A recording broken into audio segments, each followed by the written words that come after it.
다 자리에 앉으시기 바랍니다. 우리가 살아가면서 뭔가 새로운 경험을 하거나 새로운 장소에 가게 되거나 하면 여러분들 마음에는 어떤 감정과 어떤 생각이 드는지 모르겠습니다.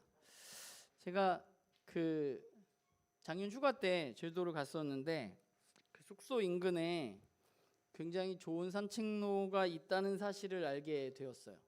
그래서 제가 원래 휴가 가면 되게 늦게 일어나거든요. 근데 일찍 일어나서 애들 잘 때 내가 기필코 그 산책로를 갔다 오리라 하고 제가 이제 검색을 쫙 해가지고, 사람이 많이 다니는 산책로가 아니에요. 춘천에서 경험할 수 없는 삼나무 숲과 그 숲길을 지나면 호수가 있다는 이야기를 듣고 제가 아침 일찍 일어나서 그 쓰여진 글을 보면서 하여튼 그 산책로로 갔습니다. 그런데 한 30분쯤 가니까 이거는 제가 봤을 때는 산책로라고 하기에는 조금 약간 어렵고 그냥 숲이에요. 제가 사진을 하나 갖고 왔는데 저한테예요. 네, 여기 길이 좀 있죠? 저것도 제가 지금 길이 나온 걸 찍어서 그렇지 길이 거의 없습니다. 그리고 그 나무에 끈 달려 있잖아요. 노끈 같은 거 묶어놨죠. 그게 이제 길이에요. 그거 쫓아가면 호수까지 갈 수 있다는 그런 길이었는데, 그 며칠 전에 또 비가 와가지고 땅도 굉장히 질퍽하고 진짜 아무것도 없이 너무 고요한데 마음속에 딱 드는 생각은 여기서 사람이 죽으면 아무도 모르겠구나, 이런 생각. 갑자기 뭔가 야생동물이 나오면 나는 어떻게 해야 되나, 여기서 내가 아무도 없는데 여기서 누가 나타나면 나는 어떻게 해야 되나, 너무 두려운 마음이 제 마음에 들어서 유턴을 해서 제 마음속에 혼자 올 곳이 아니구나 라고 생각을 하고 급히 숙소로 돌아갔습니다. 그래서 나중에 그 숙소 주인분하고 얘기하는데 거기는 절대 혼자 가면은 안 되는 길이다 라는 얘기를 잠깐 들었어요. 그래서 제가 좀 더 가면 꽤 많이 걸었어야 되는데 호수를 보고 싶었는데 결국 못 보고 왔습니다. 신발만 하나 버리고. 무언가 우리가 새로운 길을 가고 새로운 일을 하는 데는 제 안에는 두 가지 감정이 함께 드는 것 같아요. 하나는 어떤 새로운 것, 한 번도 경험해보지 못한 것, 보지 못한 것에 대한 기대감이고요. 또 하나는 한 번도 해보지 못한 것이기 때문에 거기서 오는 두려움, 이 두 가지가 함께 우리 안에 있지 않나 하는 생각을 하게 됩니다. 그 제주도 저 길을 걸으면서 그런 마음이었던 것 같아요. 한편으로는 너무 무섭고 또 한편으로는 너무 멋있고 좀 더 가면 뭐 더 좋은 게 있을 것 같은데 하는 생각이 있었지만 저는 두려움 앞에 굴복하고 길을 돌아서 숙소로 돌아왔던 그런 기억이 있습니다. 저는 우리가 예수 그리스도를 믿고 예수님에 의해서 시작된 새로운 세상을 살아가는 것도 비슷하다는 생각을 하게 됩니다. 예수님과 함께하는 그 삶이 우리들에게 한편으로 굉장히 기대되어지고 하나님과 함께하면 얼마나 좋을까 이런 생각이 들기도 하지만, 또 한편으로는 한 번도 경험해보지 못하고 한 번도 생각해보지 않은 일들을 주님께서 우리에게 말씀하실 때 우리 마음 가운데 두려운 마음도 들게 되는 것이죠. 우리가 지난주에 예수님의 족보를 살펴보면서 아브라함과 다윗의 자손 예수님에 대한 이야기를 나누었습니다. 하나님이 이 세상을 향한 약속을 하시고 그 약속의 해결책으로 결국 아브라함의 자손으로, 다윗의 자손으로 예수님이 이 땅 가운데 태어나게 되었고, 예수님의 탄생을 통해서 이제 이 땅 가운데 하나님의 새로운 창조 세계가, 새로운 세계가 일어나게 되었다, 열리게 되었다는 이야기를 우리가 지난주에 나누었습니다. 그런데 지난주에 우리가 족보를 나누었잖아요. 여러분은 지난주 족보를 읽으면서 이상한 거를 발견하지 못하셨나요? 발견하셨어요? 진짜 이상한 구절이 있나요? 다른 구절들하고는 너무 다른 구절. 이 구절은 다른 구절하고 다르다. 쭉 보면 이제 2절부터 쭉 누가 누구를 낳고 누가 누구를 낳고 이렇게 쭉 나오잖아요. 근데 이상한 구절이 있는데 그 구절이 어디냐면 16절입니다. 우리 16절을 한번, 여러분 성경책 다 있으니까 1장 16절을 우리 같이 한번 읽어봅시다. 시작. 야곱은 마리아의 남편 요셉을 낳았으니 마리아에게서 그리스도라 칭하는 예수가 나시니라. 이 문장이 뭐 좀 이상하지 않나요? 뭐가 이상한가요? 에? 뭐가 이상한가요 이게? 다른 1장 2절부터 15절까지는 랑 다른 구조로 되어 있습니다. 뭐가 다른가 하면 낳는 것의 주체가 교회 언니 우리 교회 언니를 꿈꾸는 미나 집사가 얘기하겠지만 예수님의 나심의 주체가 누구예요? 마리아입니다. 1장 2절부터 15절까지 여자가 몇 명 나온다고요? 마리아 빼고? 지난주에 우리 나왔잖아요. 4명이 나온다 그랬잖아요. 다말, 라합, 룻, 바세바 이렇게 4명이 나오는데 그 앞절을 보면 1장 그 앞부분을 보면 여자 이름이 나오지만 뭐라고 나오냐면 유다는 다말에게서 낳고 살몬은 라합에게서 낳고 보아스는 룻에게서 낳고 다윗은 우리아의 아내에게서 낳았다 이렇게 나오잖아요. 주체가 누구예요? 남자입니다. 그런데 16절에 예수님의 탄생의 주체는 누구예요?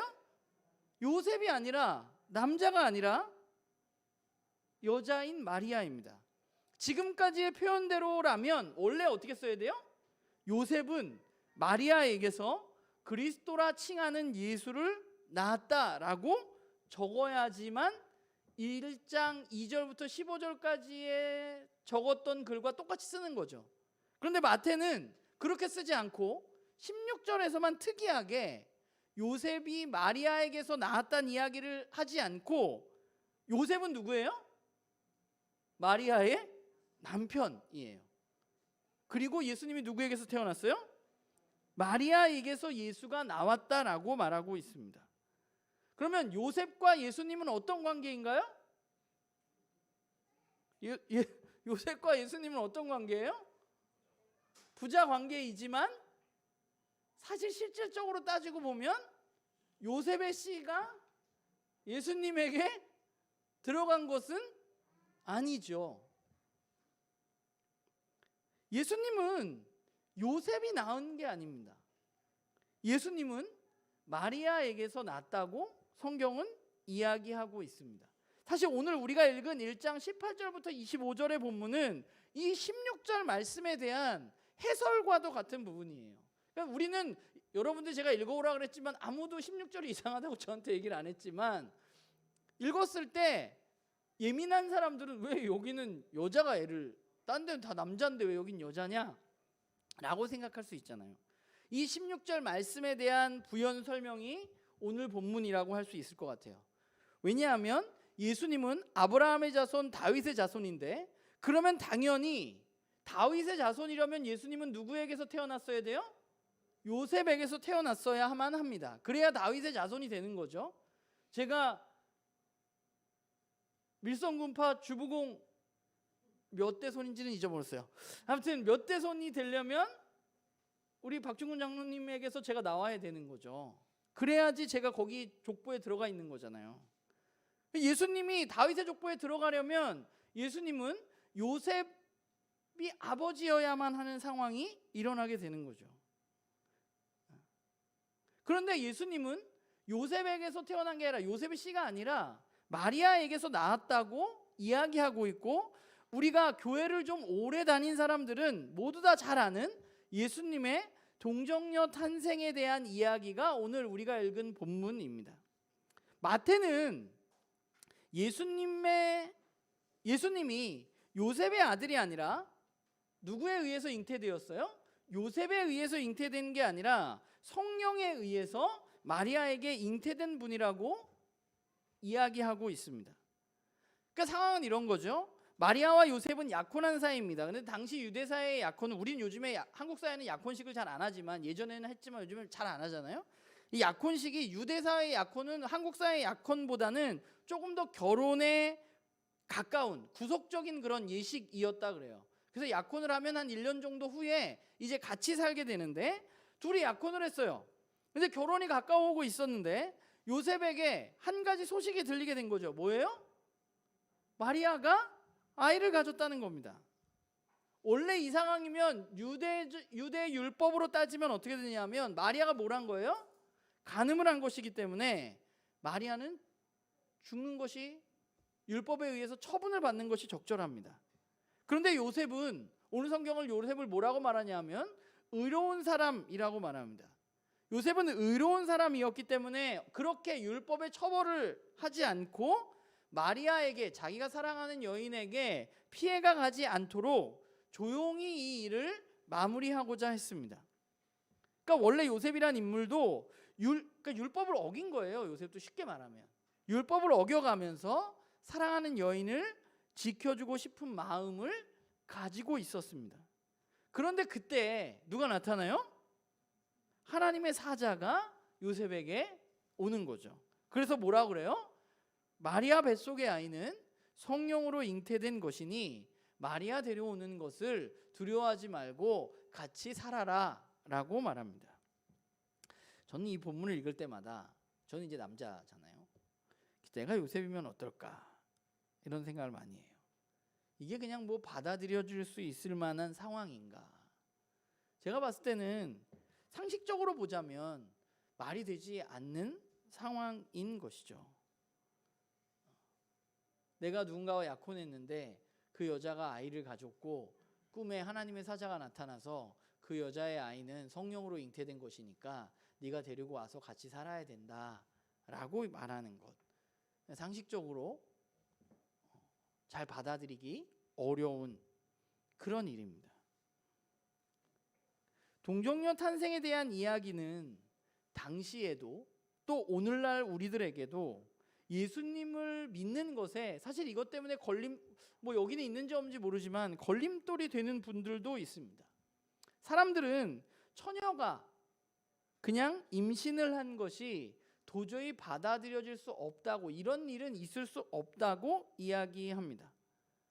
그리고 요한복음을 살펴보면요, 당시의 바리새인과 유대 율법학자들이 예수님을 향해서 그렇게 얘기하는 게 나와요. 너는 음행에서 나온 자식이잖아 라고 이야기하는 부분이 나오거든요.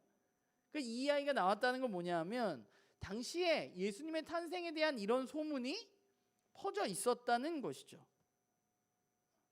여러분 보시기엔 어떤지 모르지만 뭐 물론 제가 늘 얘기하지만 저 같은 사람은 의심이 별로 없는 사람이라서 성경에 그냥 그렇게 써 있으면 아 그렇지, 예수님은 동정녀에서 탄생하셨지, 이렇게 쉽게 받아들일 수 있지만 그렇지 않은 분들도 있는 것이죠. 이게 예수님께 나아가는데, 예수님을 믿는데 문제가 되는 분들도 있는 것입니다. 저처럼 문제가 되지 않는 사람들도 있지만. 그런데 우리가 지난주에 마태가 이 복음서를 왜 썼을까에 대한 이야기를 잠깐 했었는데, 마태는 이 복음서를 왜 썼다 그랬어요? 예수님이 메시아이시고 그분이 구원을 우리들에게 주시고 그 구원으로 말미암아서 우리가 예수 그리스도를 따르는 제자가 되게 하기 위한 목적으로 이 글을 썼다고 이야기했습니다. 그래서 우리가 첫 문장, 아브라함의 자손, 다윗의 자손, 예수님, 이 첫 문장이 굉장히 기가 막힌 문장이란 얘기를 지난주에 했는데, 그러면 오늘 우리가 읽은 본문인 동정녀 탄생에 대한 이야기가 마태가 글을 쓴 목적을 위해서 진짜 필요한 이야기였을까라는 생각을 좀 해봤어요. 마태가 예수님은 그리스도시고 예수님 우리에게 구원을 가져다 주시고 예수님을 우리는 따라가는 제자가 되어야 돼 라고 말하는 것에 예수님이 처녀에게서 나왔다는 이야기가 도움이 되었을까? 조금 전에 이야기했지만 당시의 사람들 또는 오늘 우리들도 이 동정녀 탄생에 대한 이야기는 여러 가지 논란의 대상이 되는 이야기입니다. 마태는 그럼 그걸 몰랐을까? 저는 그렇지 않다고 생각해요. 그러면 마태는 분명한 목적이 있는데, 내가 이 글을 쓰는 목적이 있는데 이 글을 쓰는 목적에 이 이야기를 왜 굳이 넣었는가? 이게 안 넣는 게 예수님을 믿는데 더 좋을 수 있는데 왜 마태는 여기 굳이 동정녀에서 예수님이 나왔다고 이야기하고 있는가? 이유는 그게 진실이기 때문입니다. 마태가 이 글을 어떤 목적을 가지고 쓰지만 마태는 목적을 이루기 위해서 없는 이야기를 넣거나 만들어내지 않았습니다. 마태가 이야기하는 것은 마태가 진실로 그렇게 믿고 있었기 때문에 그 이야기를 지금 하고 있는 것이죠. 마태는 이 이야기가 예수님 이야기를 하면서 꼭 들어가야 한다고 생각했고 자신이 그렇게 알고 있고 믿고 있어서 여기에 적은 것입니다. 그럼 이 이야기가 이렇게 논란이 되고 사람들이 오늘날 어떻게 처녀가 아기를 낳냐라고 이야기하는 이 이야기가 왜 중요한가? 중요한 이유가 있는 것 같아요. 이유는 뭐냐면 이 이야기는 예수님이 어떤 분인가 하는 것에 대한 매우 중요한 이야기를 우리들에게 해주고 있기 때문입니다. 천사가 하나님의 사자가 마태에게 요셉에게 마리아의 배에 아기가 성령으로 잉태된 아이니까 그를 데려오라고 말합니다. 그러면서 이름을 이야기해줘요. 이름은 뭐예요? 예수입니다. 예수라는 이름의 뜻은 뭐예요? 자기 백성을 그들의 죄에서 구원할 자라는 의미입니다. 사실 예수라는 이름은 당시에 굉장히 흔한 이름이었다 그래요. 예수가 구약 성경에 뭐랑 똑같아요? 여호수아랑 같은 이름입니다. 히브리 말로는 여호수아고 헬라 말로는 예수인데 여호수아가 어떤 일을 했어요? 이스라엘 민족을 출애굽시켜서 가나안 땅에 들어가는 일을 했죠. 예수님의 이름은 자기 백성을 그들의 죄에서 구원할 자라는 의미입니다. 그러니까 태어날 아기가 성령에 의해서 잉태된 아기이고 그 아기가 이 땅에서 해야 할 일은 뭐예요? 사람들의 죄의 문제를 해결하고 그들에게 구원을 가져다 줄 사람이라고 하나님의 사자가 요셉에게 이야기한 것이죠. 그러니까 이 이야기는 이 땅에 살고 있는 모든 사람들이 가지고 있는 어떤 진짜 문제, 근본적인 문제인 죄의 문제를 해결하기 위해서 이제 한 아이가 태어날 것이라는 것입니다. 그런데 우리가 생각해 볼 것은 사람의 죄의 문제를 사람 스스로 해결할 수 있느냐 하는 것입니다. 우리가 우리의 죄의 문제를 해결할 수 있느냐? 사람은 우리 스스로 그 죄의 문제를 해결할 수가 없습니다. 하나님께 반역하고 하나님을 버리고 내가 주인처럼 살았던 우리는 이 하나님과의 관계에서 우리가 아무리 노력해도 이 관계를 원래대로 되돌릴 수가 없습니다. 그래서 이 문제를 해결하기 위해서 반드시 필요한 건 뭐냐면 이 문제를 해결할 수 있는 하나님이 이 문제를 위해서 직접 개입하셔야 한다는 것이죠. 그러면서 천사는 또 한 가지 이름을 이야기하는데 그 이름은 뭐예요? 임마누엘입니다. 임마누엘은 뭐예요? 하나님이 우리와 함께 하신다는 의미입니다. 이제 하늘에 계시던 하나님께서, 그러니까 여기서 하늘은 스카이는 아니고요. 우리가 보는 물리적인 하늘은 아닙니다. 하늘에 계신 그 하나님께서 이제 어떻게 하세요? 우리에게 오셔서 우리와 이 땅에 함께 하기로 결정을 하셨습니다. 그리고 하나님은 이 땅에서 우리와 함께 하시면서 결국 뭘 하고 싶으신 거냐?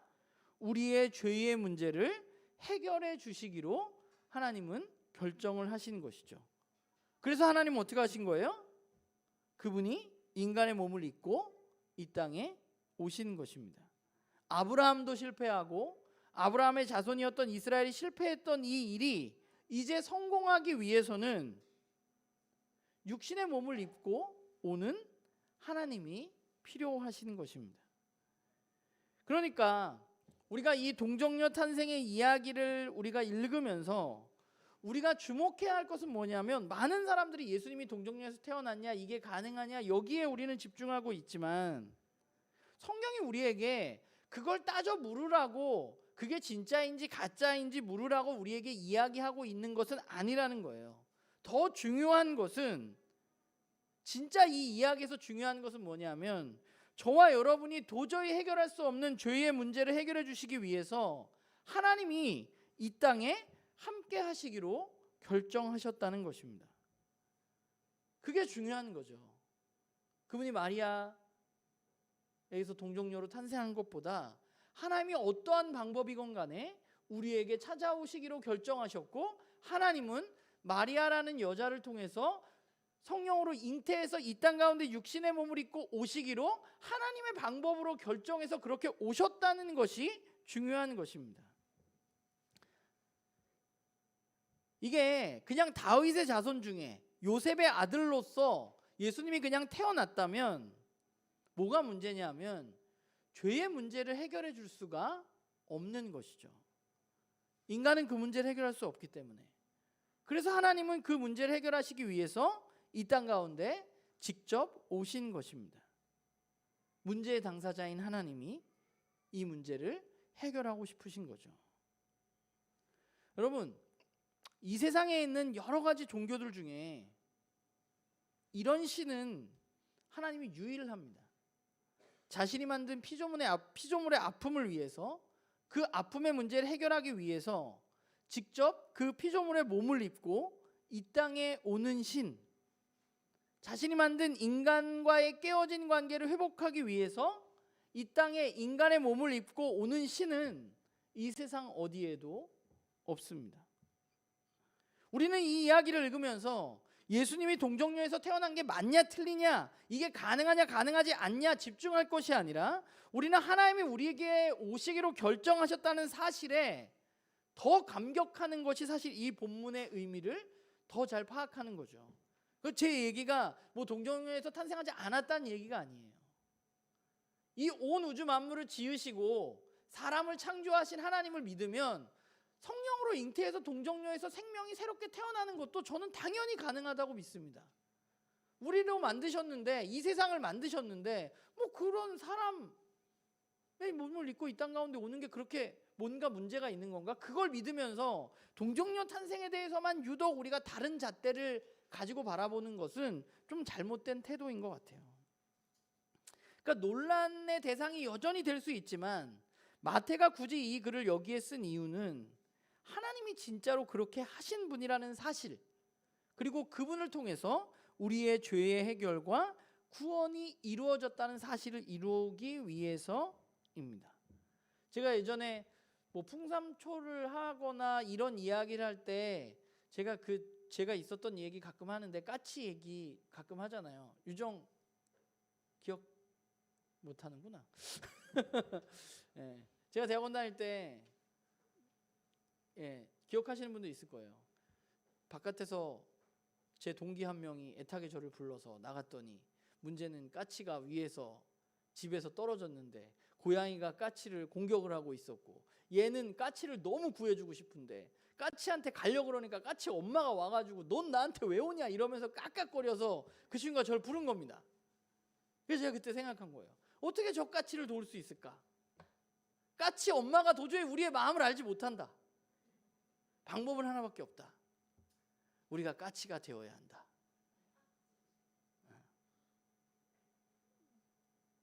제가 그날 그런 생각을 했는데, 그러니까 하나님이 우리를 사랑하세요. 하나님 우리를 너무 좋아하시고 너무 사랑하셔. 난 너를 너무 사랑해. 율법도 주시고 넌 이렇게 살면 네가 가장 잘 살 거야. 그런데 우리가 그렇게 안 살아. 너무 알려주고 싶어. 넌 이렇게 내가 넌 사랑한다니까. 근데 우리는 하나님 나 안 사랑하는 것 같은데? 라고 생각해. 가장 좋은 방법은 뭐예요? 하나님 인간이 되는 겁니다. 그게 가능하다면. 까치를 도와주고 싶은, 가능하다면 까치를 도와주기 위해서 까치가 되는 게 가장 좋은 방법이죠. 하나님도 마찬가지인 것 같아요.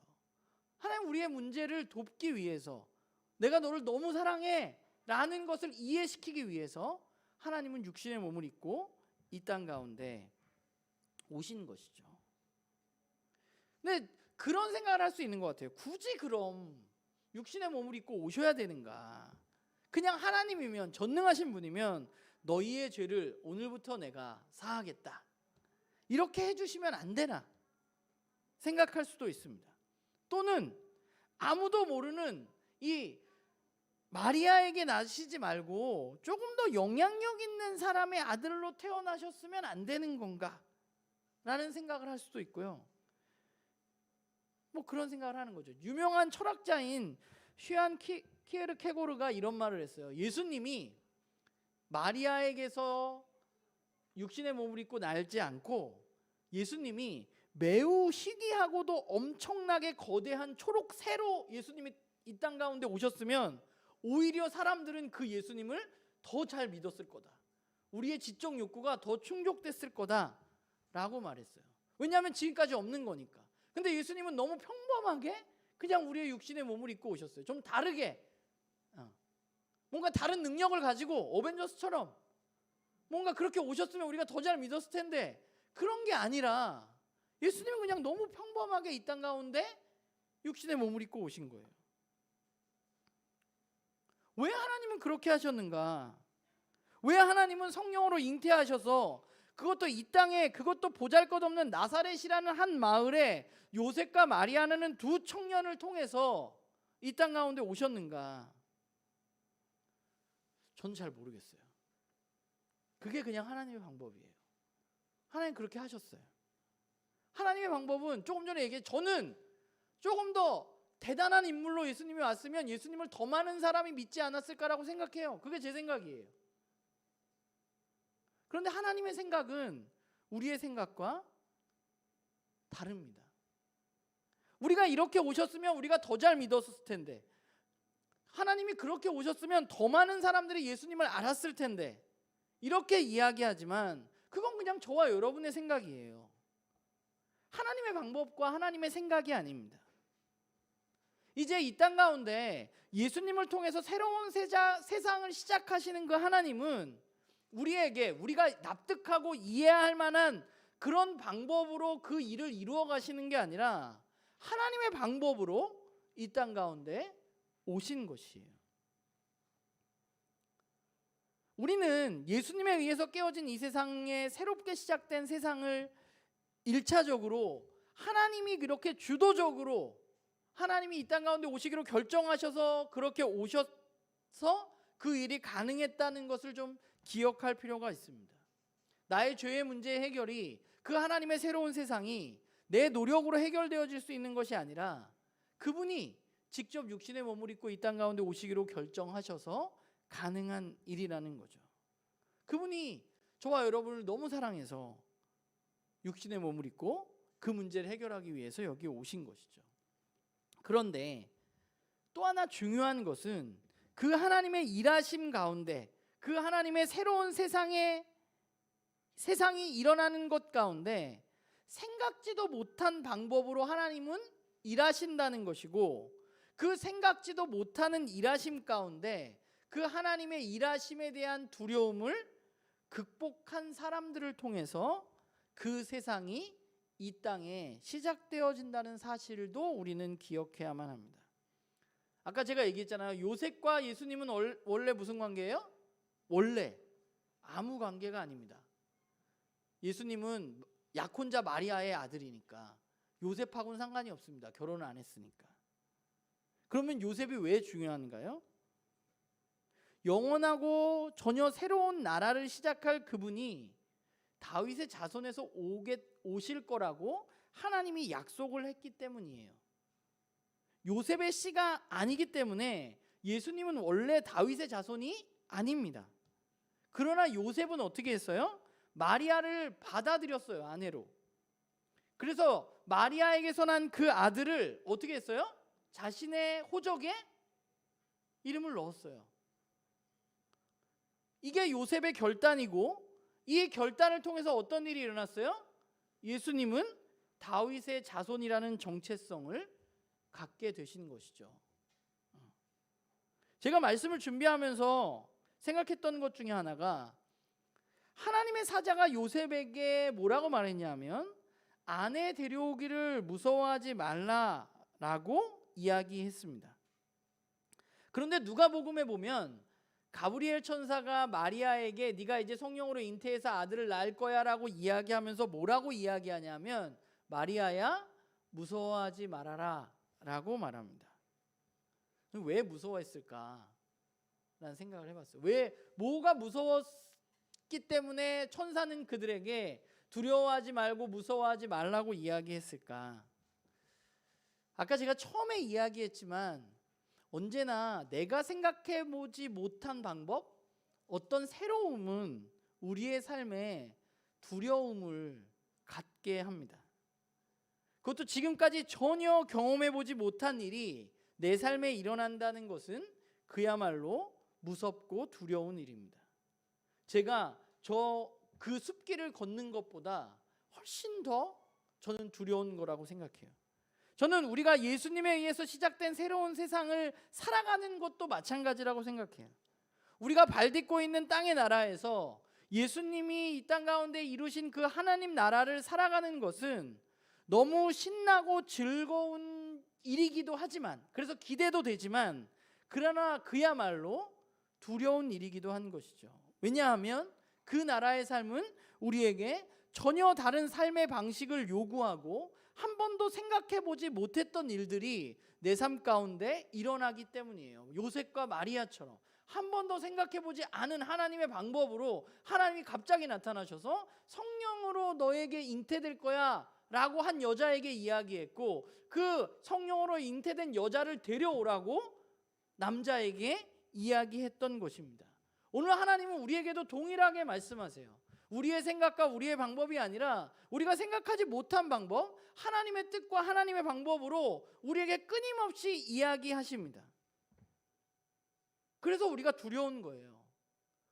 세상에서 살아가는 방법과 너무 다른 방법, 한 번도 생각해보지, 우리는 그렇게 생각하잖아요. 더 대단한 사람에게서 예수님이 태어났으면 예수님을 더 많이 믿었겠지라고 생각하지만 그건 누구 생각이에요? 우리의 생각이에요. 내 생각. 세상에 갇혀있는 내 생각. 하나님의 생각은 달라.